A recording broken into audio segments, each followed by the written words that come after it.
Est-ce que tu savais que ton patron n'a pas le droit de te refuser tes congés si tu en demandes le mois qui suit ton embauche? Il te dit peut-être qu'il faut attendre 1 an avant de prendre des vacances, mais c'est faux et c'est illégal. Depuis 2017, tu peux poser tes congés dès ton embauche. Je vais t'expliquer exactement ce que dit la loi, combien de jours tu peux prendre et surtout ce qu'il risque ton patron s'il refuse. Mais avant tout, abonne-toi. L'article L3141-12 du Code du travail est très clair. Les congés peuvent être pris dès l'embauche. Ça veut dire quoi concrètement? Ça veut dire que si tu commences à bosser le 1er janvier 2026, tu n'as pas besoin d'attendre le 31 mai ou le 1er juin pour prendre tes congés. Dès que tu as acquis des jours de congé, tu peux les poser. Alors, comment ça marche?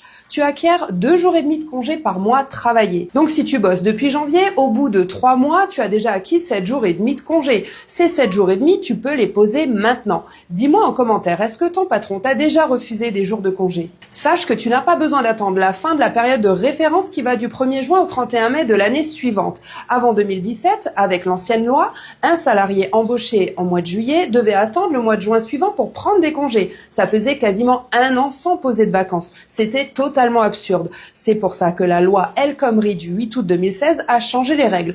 Depuis le 1er janvier 2017, tu peux prendre tes vacances dès que tu les as acquis et sans attendre. Mais attention, et là c'est important, tu ne peux que poser les jours que tu as acquis. Si tu as bossé 3 mois et que tu as acquis 7 jours et demi, tu peux poser 7 jours et demi. Mais tu ne peux pas demander 15 jours. C'est logique. Tu ne peux pas prendre ce que tu n'as pas encore gagné. Sauf si tu as moins de 21 ans. Dans ce cas, tu peux demander jusqu'à 30 jours, même si tu ne les as pas tous acquis.